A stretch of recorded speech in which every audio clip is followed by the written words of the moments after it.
राज्यावर सध्या दुष्काळाचं भीषण संकट आहे। पुरेसा पाऊस न झाल्यानं राज्याच्या मोठ्या भागातील पिकं अक्षरशः करपून गेली आहेत। या पिकांबरोबरच भविष्याच्या चिंतेनं बळीराजाचीही होरपळ सुरू आहे। राज्याच्या अनेक भागात दुष्काळाच्या झळा जाणवत असल्या तरी महाराष्ट्रातला सातारा जिल्ह्यातला कायम दुष्काळी भाग असणाऱ्या माण, खटाव या तालुक्यांची अवस्था तर आणखीनच बिकट झाली आहे। माण तालुक्यात तर 1972 आणि 2012च्या दुष्काळापेक्षाही अधिक भीषण परिस्थिती निर्माण झाली आहे।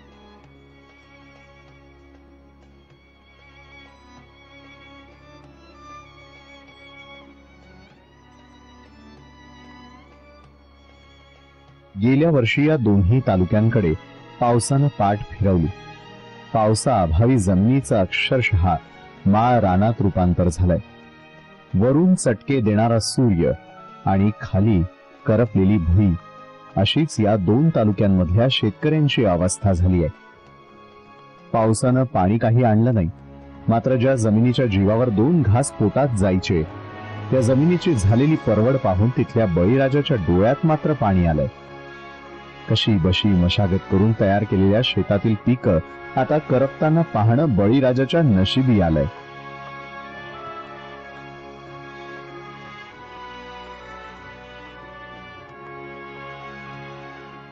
मान आणि खटाव मध्ये शेतकऱ्यांना आता पाण्याची भीषणता जाणवू लागलेली आहे। शेतामध्ये असलेली पिकं पाण्याविना करपून जात आहेत आणि हीच पिकं या शेतकऱ्यांना या शेतामधून काढून टाकावी लागत आहेत। 2 महिन्यापूर्वी लावलेलं हे ज्वारीचं पीक होतं। 2 महिन्यामध्ये अवघ्या 2 महिन्यामध्येच हे पीक शेतामधून काढून टाकण्याची वेळ या शेतमालकावरती आलेली आहे। मान आणि खटाव हा वर्षानुवर्ष दुष्काळी तालुका आहे, मात्र अद्यापपर्यंत या जिल्ह्यामध्ये हे 2 तालुके दुष्काळ मुक्त करण्यामध्ये प्रशासनाला राजकीय नेत्यांना यश आलेलं नाहीये।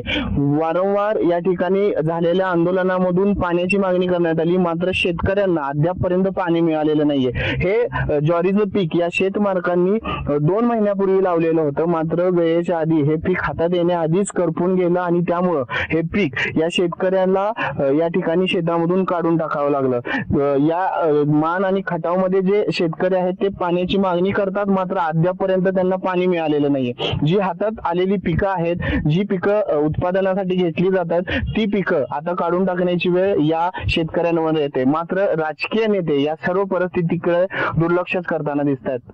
हे झालं हंगामी शेतीचं, मात्र या दोन्ही तालुक्यांमध्ये डाळिंबाच्या बागाही मोठ्या प्रमाणावरती आहेत। इथल्या शेतकऱ्यांनी या बागा जीवापाड जपल्या होत्या, मात्र आता पाणीच नसल्यानं यातल्या बहुतांश बागा सुकून चालल्यात। काही बागांना तर टँकरनंही पाणी देण्याचा प्रयत्न शेतकऱ्यांनी केला, मात्र तेही प्रयत्न फोल पडल्याचं या बागांची अवस्था पाहिल्यानंतर तुमच्या लक्षात येईल। पाण्याविना या बागेतल्या अनेक झाडांनी मान टाकली आहे। सातारा जिल्ह्यातल्या मान खटाव मध्ये पाण्याचा प्रश्न गंभीर बनत चाललेला आहे। सातारा जिल्ह्यामधले हे 2 तालुके गेल्या अनेक वर्षापासून दुष्काळी म्हणून ओळखले जातात आणि याच तालुक्यामध्ये या काही बागा आहेत, ज्या बागा आता पाण्याविना सुकून चाललेल्या आहेत। ही 4 ते 5 वर्षाची एक डाळिंबाची बाग आहे, मात्र ही बाग आता पाण्याविना करपून गेलेली आहे।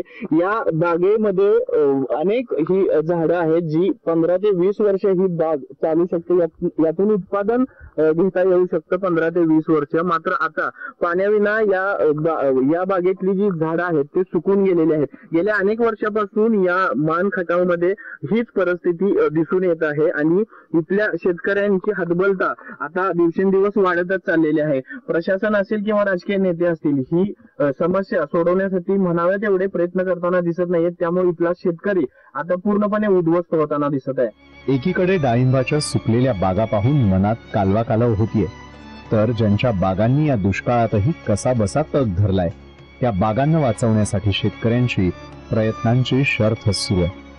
उन्हाच्या झळा या बागांना लागू नयेत यासाठी त्या झाकून ठेवण्याची वेळ शेतकऱ्यांवर आली आहे। सातारा जिल्ह्यातला मान आणि खटाव हे 2 जे तालुके आहेत हे 2 तालुके प्रचंड मोठ्या दुष्काळाचा सामना करताना आपल्याला पाहायला मिळत आहेत। मी आता मान तालुक्यातल्या बेदाल या गावात उभा आहे आणि माझ्या शेजारी जी मी आता दाखवतोय तुम्हाला ही डाळिंबाची बाग जी आहे ती कशा पद्धतीनं झाकून ठेवण्यात आलेली आहे, त्याला कव्हर करण्यात आलेलं आहे. याचं कारण म्हणजे हे प्रचंड उन्हाचा तडाखा वरून आहे आणि कुठंतरी या डाळिंबाच्या बागेला संरक्षण मिळावं म्हणून ही बाग झाकण्यात आलेली आहे.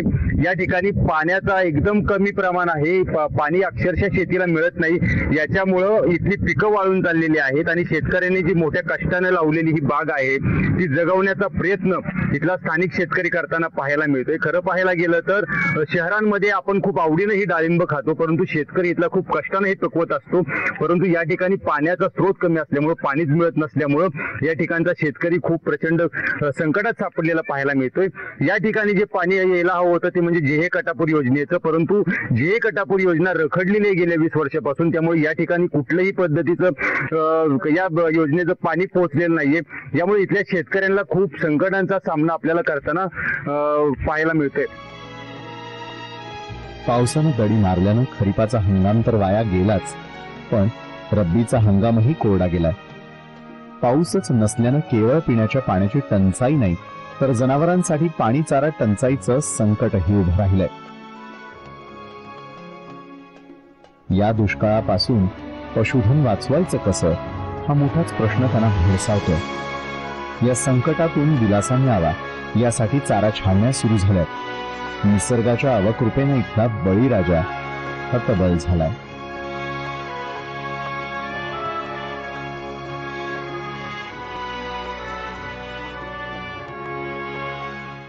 मान आणि खटावमध्ये दुष्काळामुळे शेतकरी हवालदिल झालेला आहे. गेल्या अनेक वर्षापासून या दुष्काळी तालुक्यांना ज्या योजना देण्यात आलेल्या होत्या त्या योजना रखडल्यामुळे अजूनही इथल्या शेतकऱ्यांना शेतीसाठी पाणी मिळालं नाही. पाणी शेतीसाठी तर मिळालं नाहीच, पण त्याचबरोबर पिण्याच्या पाण्याचा प्रश्न देखील या दोन तालुक्यातला गंभीर बनत चाललेला आहे. या तालुक्यातले काही वयस्कर मंडळी आपल्या सोबत आहेत. किती वर्षापासून हा दुष्काळ ते पाहतायत, आपण त्यांच्याकडून जाणून घेऊया. किती वर्षापासून हा दुष्काळ पाहताय, यापूर्वी कशी परिस्थिती होती? 72 पासून 72, 2002, 2003, 12-13 अशीच परिस्थिती होत चालली. ह्याच्यापेक्षा पुढे पुढे जावं तर त्याच्यापेक्षा मोठा दुष्काळ, त्याच्यापेक्षा मोठा दुष्काळ अशी परिस्थिती होत चालली आहे. जे कटारपूरचं पाणी 15-20 वर्ष अजून आलेलं नाही, ते जर आलं असतं तर थोडंफार पिण्याच्या पाण्याचा प्रश्न अख्ख्या तालुक्याचा, मानचा, खटावचा सुटला असता, पण अजून काय सुटलेलं नाही. या दोन तालुक्याकडे अजिबात लक्ष नाही आणि कुणी बघित पण नाही. पाणी पण वेळेवर टँकरचं सुद्धा येऊ शकत नाही आणि अन्नाला सुद्धा अशी अवघड परिस्थिती आहे की तालुक्यात पिण्याचं पाणी सुद्धा कुठं भरण्याचं नाही. पिंगळीत थोडंफार आलंय, पण ते पण वाटणीला येऊ शकत नाही. काही गावांना मिळतंय, काही गावांना नाही. कुठं चारा नाही, अजून दुष्काळात छावणी नाही. काही ठिकाणी पाण्याचे पियाचे टँकर नाहीत आणि जिथं आहेत ते 2-2, 4-4 दिवस येत नाहीत. काय लाईट नाही पाण्या भरायला माणसाला. काय वेळा लोड शेडिंग आहे इकडं तालुक्यात. मधली लाईट 12-24 तास द्यायची, 8 ते 9 तासच लाईट येते, त्याच्यातली कट होती. अजून तर काय तालुक्याकडे कुठल्याही पुढऱ्यांचं लक्ष नाही. या मान आणि खटावला कोणत्या दोन योजना देण्यात आलेल्या होत्या? किती वर्षापासून त्या रखडल्यात? जय कटापूर उरमोडी ते अजून काही झालं नाही. उरमोडीचं जरा आता थोडस आलेलं आहे पाणी.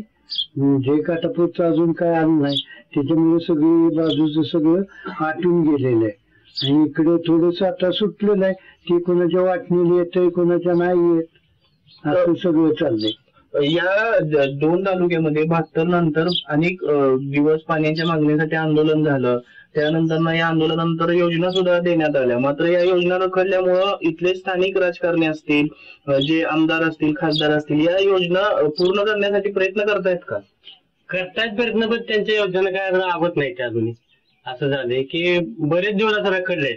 बरेच जणांनी प्रयत्न केले आणण्यासाठी, पण अपोजिट पार्टीवाले काहीतरी आणून पाडतात काम, काय करतात इकडे तिकडे तरी आडवं चालतात त्यासनी, असं होते. पण पिण्याचा असा प्रॉब्लेम झाला इथं की पाणी सुद्धा माणसाला प्यायला मिळालं. शेतीचा तर विषय बाजूलाच राहिला शेतकऱ्यांचा, पण पिण्याचंच पाणी भेटत नाही माणसाला इथं, असा विषय झालाय. या दोन तालुक्यामध्ये जे शेतकरी आहेत त्या शेतकऱ्यांना या दोन योजनांचं पाणी मिळत होतं, पण आता या दोन योजना सुद्धा रखडल्यात. पावसाचं पाणी जे आहे त्याच्यासाठी तरी काही प्रयत्न या प्रशासनाकडून करण्यात येते का? ते पाणी अडवलं जातंय का कुठं? हे आता चालूच आहे. पावजी पाणीचं काम चालू आहे. ते प्रत्येक ठिकाणी बंधारे घालून कालिंची यांची पाणी किंवा पाझर तलाव हे सगळं बांधायचं चाललंय. तर पावसाअभावी कुठल्याही निसर्गाने न साथ दिल्यामुळे हे सगळेही पाणी या ठिकाणी कुठे धरणात येऊ शकत नाही. कारण नांदळी धरण हे पूर्वी 1984 ला नारळ फोडून पूर्ण होत झालं 1995 ला. 19 तिथून 2003 ला एक दुष्काळ पडला, 12-13 ला एक दुष्काळ पडला, 1972 दिसणं दुष्काळ असल्यामुळे आताची ही जी एवढी बिकट परिस्थिती आहे की आता सध्या जनावरांना चारा एक तर नाही, मुबलकपणे पाणी सुद्धा त्याला मिळू शकत नाही. आणि माणसाची तरी व्यवस्था येतोय. 4 दिवसानंतर एक टँकर येणार, 4 दिवसानंतर 1-2 गेल्यात भरून देणार, त्याच्या दुसरे ते 4 दिवसानंतर दुसरा गेला. अजून काय वस्तूला मिळते नाही मिळते, वाढी बसतील ते असं चालूच आहे. अशा पद्धतीने 1972 पासून जी परिस्थिती सुरू आहे त्यानंतर या सर्व मंडळींनी 3 दुष्काळ बघितले, मात्र अद्यापर्यंत एवढे भीषण दुष्काळ पडून सुद्धा राजकीय नेते असतील, प्रशासन असेल, सरकार असेल, या सर्वांनीच या 2 तालुक्यांकडे दुर्लक्ष केलेलं आहे. शेतकऱ्यांना शेतीसाठी तर पाणी नाहीयेच, मात्र पिण्यासाठी आणि जनावरांना सुद्धा चारा आणि पिण्याचं पाणी नाहीये. म्हणजे एवढ्या भीषण परिस्थितीमध्ये सुद्धा या भागाकडे दुर्लक्ष करतानाच राजकारणी दुर्लक्ष करतानाच दिसत आहे. दुष्काळामुळे या तालुक्यांमधल्या बहुतेक तलाव, विहिरी कोरड्या पडल्यात. गावोगावी टँकरनं पाणी पुरवठा केला जातोय. इथल्या प्रत्येक घराबाहेर तुम्हाला अशी पाण्याची पिंप ठेवलेली दिसतील. टँकर आला की पाणी मिळवण्यासाठी गावकऱ्यांची मोठीच झुंबड उडते. मान आणि खटाव तालुक्यामध्ये पाण्याचा प्रश्न गंभीर बनत चाललेला आहे. या ठिकाणी शेतीला पाणी मिळत नाहीये, त्यामुळे त्या ठिकाणची पिकं जळून गेलेली आहेत, तर पिण्याच्या पाण्याचा प्रश्न सुद्धा गंभीर बनत चाललेला आहे. या तालुक्यातल्या गावातल्या घरांसमोर असे बॅरल ठेवण्यात आलेले आहेत. या बॅरलमध्ये जे टँकर या ठिकाणी पाणी वाटप करण्यासाठी येतात, ते टँकर आल्यानंतर ना या बॅरलमध्ये पाणी घेण्यासाठी हे बॅरल ठेवण्यात आलेले आहेत. प्रत्येक गावामध्ये असंच विदारक चित्र दिसून येते. गेल्या 20 वर्षापासून या 2 तालुक्यांसाठी, मान आणि खटाव तालुक्यांसाठी योजना राबवण्यात येत होत्या, मात्र या योजना अद्यापर्यंत पूर्ण झालेल्या नाहीयेत आणि त्यामुळेच या दोन्ही तालुक्यामध्ये पाण्याचा प्रश्न गंभीर बनत चाललेला आहे. शेतीसाठी तर पाणी उपलब्ध होताना दिसतच नाहीये, मात्र आता पिण्याच्या पाण्याचा प्रश्न देखील गंभीर बनत चाललेला आहे. त्यामुळे येणाऱ्या काळामध्ये हा प्रश्न सुटणार का काय, असंच या पूर्वी जसा दुष्काळ होता तसाच दुष्काळ येणाऱ्या काळात सुद्धा इथल्या लोकांना जाणवणार, हा प्रश्न या निमित्ताने उपस्थित होतोय. पाण्याच्या टंचाईची सर्वाधिक झळ बसतीये ती महिलांना. अनेक गावांमध्ये तर पाण्याचं इतकं दुर्भिक्ष आहे की महिलांना 2-2 किलोमीटर अंतरावरती जाऊन पाणी आणावं लागतं. महिला तर अक्षरशः मेटाकुटीला आल्यात. पाण्याच्या समस्येच्या करतायत. आपण त्यांना विचारूयात की काय नक्की तुम्ही सांगाल की कशा पद्धतीनं पाण्याला तुम्ही दररोज या ठिकाणी तोंड देताय पाण्याच्या समस्येला. काय लहान लहान शेणाने पाणी, कोणाचं वालाचं काय थोडंफार असेल तर आपलं 1-2 हांड घेऊन शेणाने येतं आम्ही. आणि नाही कुठून पाणी आणावं लागतं? पाणी लांब आणावं लागतं आम्हाला. सकाळपासून काय कसा दिनक्रम असतो तुमचा पाण्यासंदर्भातला? काय 2-3 तास त्या पाण्यातच सकाळ जाते तर परत संध्याकाळी वेगळं जाते, तर त्या पाण्यातच दिवस. दुसरं तरी काम काय आहे का दुष्काळाचं आता करायला? पिकं टाकली काढून शेणी बाटकं एवढी देशी.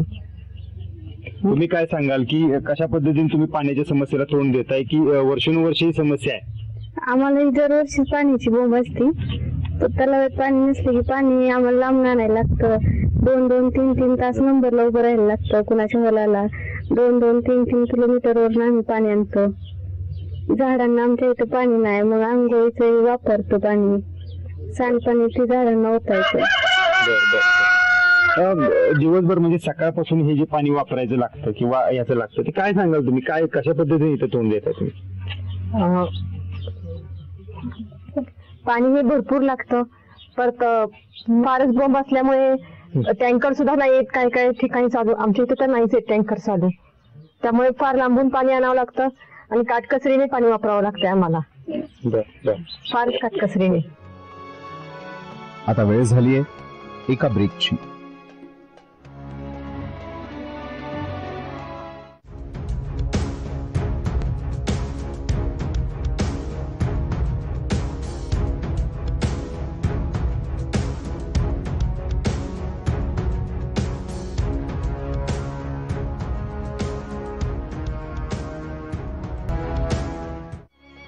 ब्रेक नंतर आपलं पुन्हा एकदा स्वागत. माणगंगा नदीला माणची वरदायिनी असं मानलं जातं, मात्र यंदा या नदीचं पात्र अक्षरशः कोरडं ठाक पडलंय. या भागातली पाण्याची टंचाई दूर व्हावी यासाठी माणगंगा नदीवर आंधळी धरण बांधलं, मात्र या धरणात पाण्याचा थेंब दिसत नाही. राजकीय आणि प्रशासकीय उदासीनतेमुळेच ही बिकट परिस्थिती उद्भवल्याचा आरोप शेतकरी करतायत. मान तालुक्याला पाणी मिळावं, मान तालुक्यातली शेती ओलिताखाली यावी म्हणून GA कटापूरची योजना 20 वर्षापूर्वी सुरू करण्यात आली. मात्र 20 वर्षानंतर सुद्धा ही योजना पूर्णत्वाकडे वळली नाही आणि त्यामुळे अद्यापपर्यंत मान तालुक्याला पाणी मिळालेलं नाहीये. शेतकऱ्यांना या पाण्याचा कोणताही फायदा झालेला नाहीये.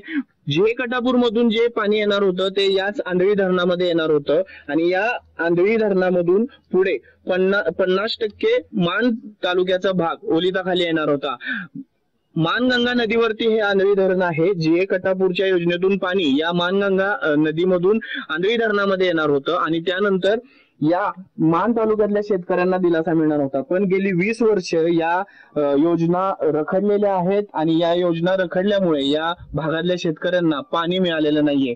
या तालुक्याला जे पाणी GA कटापूर योजनेतून मिळणार होतं या योजनेकडे सर्व सत्ताधारी पक्षांचं राजकीय नेत्यांचं दुर्लक्ष झालं आणि कायमचा दुष्काळ या मान तालुक्याला लागून राहिला. मान आणि खटाव या दोन्ही तालुक्यांसाठी GA कटापूर आणि उरमोडी या दोन्ही योजना वरदान ठरू शकतात. मात्र GA कटापूर योजना रखडली आहे तर उरमोडीचं पाणी अद्यापही या भागात पुरेशा प्रमाणात पोहोचू शकलेलं नाहीये. त्यामुळे या ठिकाणचे कालवे आणि पोटपाट कोरडे पडले आहेत. या कालव्यांना लागून असलेली पिकंही वाळून चालली आहेत. मी मान तालुक्यातल्या एका गावामध्ये शेताच्या शेजारी उभा आहे. या शेताच्या शेजारून एक पोटपाट गेलेला आहे जो GA कटापूर योजनेचा आहे. तुम्ही पाहू शकता हा पोटपाट कशा पद्धतीनं एकदम कोरडा खडखडीत पडलेला आहे.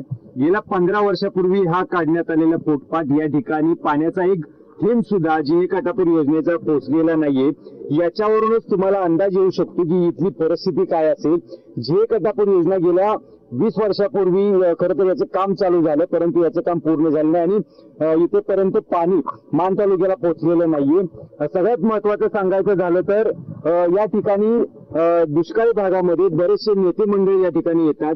वेगवेगळ्या योजनांचा या ठिकाणी ते घोषणा करतात परंतु या योजना पूर्ण होत नाहीत.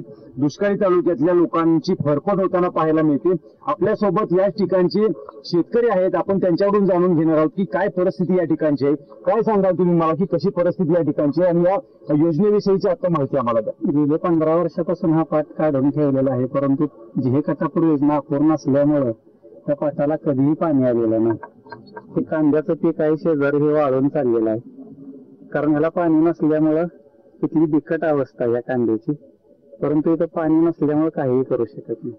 किती वर्षांपासून ही अवस्था या ठिकाणी पाहायला मिळते. गेले 15 वर्ष या पाटाला एकदाही पाणी आलेलं नाही. पाणी आलेलं नाही. GA कटापूर योजनेच्या संदर्भात थोडीशी माहिती द्या की कुठल्या गावांना याचा लाभ होणार होता. GA कटापूर योजना झाली तर मानगंगा नदी पूर्ण क्षमतेनं भरून वाहू शकते. यामुळे आंधळी धरण भरू शकतं, पिंगळी धरण भरू शकतं, राजेवाडी तलाव भरू शकतो. तसंच याचा लाभ सांगली जिल्ह्यालाही होऊ शकतो. परंतु या पाटाला GA कटापूरचं काम अपूर्ण असल्यामुळे या ठिकाणी काही होऊ शकत नाही. GA कटापूर योजना ही जी किती अत्यंत महत्वाची याच्याबद्दल मुख्यमंत्र्यांशी असेल किंवा इतर नेते मंडळांशी या तालुक्याने कधी आवाज उठवला कारण याच्यासाठी प्रयत्न केले. तालुक्याने आवाज उठवला पण याला निधी दिला की दिला जात नाही. त्यामुळे याचं काम ज्या प्रगतीपथावर पाहिजे त्या प्रगतीपथावर होत नाही. काम असंत गतीनं चालू असल्यामुळे ही किती वर्ष लागते अजून काही सांगू शकत. एकूणच याचं काम संत गतीनं सुरू आहे म्हणण्यापेक्षा कामच सुरू नाही असं म्हटलं तरी चालेल. त्यामुळे किती वर्ष शेतकरी अजून इथला असाच फरफडत राहणार आहे हे देवच जाणे. GA कटापूर योजनेला 1994 मध्ये युती सरकारच्या काळात मंजुरी मिळाली. त्यानंतर या योजनेचं काम सुरू झालं. मात्र नंतरच्या काळात त्याची गती मंदावली. आघाडी सरकारच्या काळात तर हे काम पूर्णतः बंद झालं. या योजनेतून माणला 1.5 TMC तर खटावला 1.5 TMC पाणी देणं अपेक्षित होतं. मात्र सरकारच्या उदासीन धोरणामुळे या दोन्ही तालुक्यांना एक थेंबही पाणी मिळालं नाही. काम सुरू करताना या योजनेचा खर्च 300 कोटी होता. मात्र आता ही योजना 1300 कोटींवर गेली आहे. मान आणि खटाव या दोन दुष्काळी तालुक्यांसाठी GA कटापूर आणि उरमोडी या दोन योजना मंजूर करण्यात आल्या परंतु याचं काम रखडल्यामुळे मान आणि खटावला अजूनपर्यंत या योजनांमधलं पाणी मिळालेलं नाहीये. या ज्या दोन योजना आहेत यातलं एक धरण म्हणजे उरमोडी धरण. या उरमोडी धरणाच्या शेजारी मी आता उभा आहे आणि इथली परिस्थिती मी तुम्हाला दाखवतोय. आता माझ्या पाठीमागं जे तुम्ही पाहताय ते आहे उरमोडी धरण आणि या उरमोडी धरणातनं पाणी मान आणि खटावला मिळणं अपेक्षित होतं, परंतु इथली कामच पूर्ण झाली नसल्यामुळं या ठिकाणचं पाणी या मान आणि खटावला मिळत नाहीये. वास्तविक पाहायला गेलं तर जिहे कटापोट ही योजना जी आहे ती 1997 साली युती सरकारच्या काळामध्ये मंजूर करण्यात आली होती आणि यावेळी या योजनेचं जे बजेट होतं ते होतं 300 कोटी रुपयांचं, परंतु या योजनेची कामं रखडली आणि ही योजना पूर्ण होऊ शकलेली नाही अजूनपर्यंत. आघाडी सरकारच्या काळात सुद्धा या योजनेच्या कामांकडे दुर्लक्ष झालं आणि यामुळे ही योजना रखडल्याचा आरोप स्थानिक शेतकरी तिथले करताना आपल्याला पाहायला मिळत आहेत. खरं पाहायला गेलं तर ही योजना रखडल्यामुळं जवळपास 20 वर्षांपासून ही योजना रखडलेली आहे आणि याच्यामुळं या योजनेचं बजेट वाढून आता 1300 कोटींवर गेलेलं आहे. यामुळं राज्य सरकारच्या तिजोरीवर सुद्धा ही योजना पूर्ण करत असताना खूप मोठा बोजा पडणार होता आणि याच करिता माजी आमदार दिलीप येळगावकर जे आहेत आणि महेश शिंदे यांनी या योजनेच्या संदर्भात पाठपुरावा केंद्र सरकारकडे केला, राज्य सरकारकडे केला आणि याच्यानंतर केंद्र सरकारने या जिहे कटापोट योजनेला मदत देण्याचं घोषित केल्यानंतर आता इथली कामांना सुरुवात झालेली आहे, परंतु ही कामं केवढ्या चांगल्या पद्धतीने पुढे चालू राहतील याबद्दल सुद्धा शंका अजूनही आहे, कारण गेल्या कित्येक वर्षापासून ही योजना रखडल्याचं चित्र पाहायला मिळते. खरं पाहायला गेलं तर जिहे कटापूर या योजनेतून मान आणि खटावला प्रत्येकी 1.5 TMC पाणी मिळणं अपेक्षित होतं आणि उरमोडी धरणामधून 9 TMC पाणी मिळणं अपेक्षित होतं, परंतु अजूनपर्यंत ही या योजनाच रखडल्यामुळं या भागांना पाणी मिळालेलं नाहीये. यामुळे इथला शेतकरी जो आहे तो हवालदिल झाल्याचं चित्र पाहायला मिळतं. गेल्या 2 वर्षापासून चांगला पाऊस या ठिकाणी न झाल्यामुळं इथला शेतकरी आता आपल्याला दुष्काळात होरपळताना पाहायला मिळतोय आणि राज्य सरकार सुद्धा काही प्रयत्न इथल्या स्थानिक शेतकऱ्यांसाठी करताना पाहायला मिळत नाहीये. यांच्या शेतीचे प्रश्न तसेच आहेत, पिण्याच्या पाण्याच्या समस्या आहेत, त्यामुळं आमच्याकडे कोणी पाहाल का हा प्रश्न आता इथले मान आणि खटाव मधले शेतकरी विचारू लागलेले आहेत. केंद्र सरकारनं जिहे कठापूर योजनेसाठी अतिरिक्त निधी दिलाय. दुष्काळी भागासाठी संजीवनी ठरू शकणाऱ्या जिहे कठापूर योजनेचं काम सुरू झालंय खरं, मात्र हे काम कधी पूर्ण होणार? या तालुक्यांवरची दुष्काळाची सावली कायमची हटणार का? या प्रश्नांची उत्तरं येणारा काळच देईल. सचिन जाधवसह अभयकुमार देशमुख, जय महाराष्ट्र, सातारा.